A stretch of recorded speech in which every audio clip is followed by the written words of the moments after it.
The Tiny Seed, written and illustrated by Eric Carle. For my project, I've chosen to use the book The Tiny Seed by Eric Carle along with Seed to Plant by Kristen Baird-Rattini. The Tiny Seed is a fiction story that follows the life cycle of a plant seed, while Seed to Plant is a nonfiction book that explains the different aspects of a plant and its life cycle.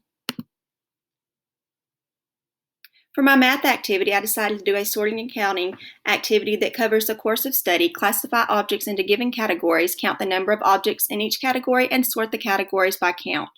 The materials that you will need will be the Tiny Seed book, a variety of seed packets with different size seeds poured into a bowl, and vocabulary covered will be classify and category. The teacher will first read aloud the book, The Tiny Seed by Eric Carle, and then will bring attention while reading to the different sizes of the seeds in the story. After reading, the teacher will display the bowl of seeds for the students and have students brainstorm ways that the class could classify the seeds. You can use an anchor chart like the one shown. The teacher will then have students grab a small handful of seeds out of the bowl, and students will work independently to sort the seeds into categories. They will count how many seeds are in each category and will share their seed sorts using Apple TV and explain why they classified the seeds the way that they did and how many seeds were in each category. For my ELA activity, I decided to do a vocabulary fold and focus on the course of study standard with prompting and support, ask and answer questions about unknown words in a text. Materials needed will be the Tiny Seed book by Eric Carle, Seed to Plant book by Kristen Baird-Rattini, paper, pencil, and crayons. Vocabulary that will be covered in this lesson will be germination, seedling, and soil. To start the lesson, the teacher will read aloud the book, The Tiny Seed by Eric Carle. The teacher will bring attention while reading to the journey that the seeds takes to sprout and grow. After reading, the teacher will create an anchor chart with the students to show the stages in a plant's life cycle. The teacher will then read aloud a portion of the book, Seed to Plant, and will bring attention while reading to the words germination, seedling, and soil.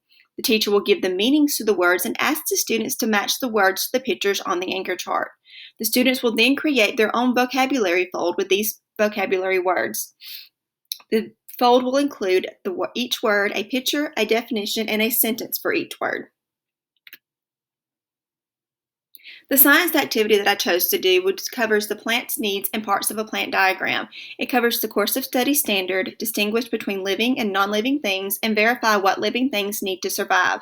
Materials needed are Seed to Plant book, coffee filter, markers, spray bottle of water, construction paper, seed, yarn, glitter, and glue. The vocabulary that will be covered will be needs, roots, stem, leaves, flower, and seeds. The teacher will again read the book Seed to Plant, this time in its entirety, and will discuss the plant's needs and the parts of the plants on the pages listed below. After reading, the teacher will create an anchor chart depicting the needs of the plants. The teacher and the student will discuss the needs of a plant and how the parts of the plant help to meet those needs. The teacher will then distribute the materials and students will create and label their own flower like the one shown to your left. For a closing activity, I decided to have my students plant their own seed, first in a Ziploc baggie so that you can see all the stages including the germination cycle, and then transfer them to a cup of soil so they can continue to grow. This just wraps it all up and brings it all together so that students are actively engaged in growing their own plant.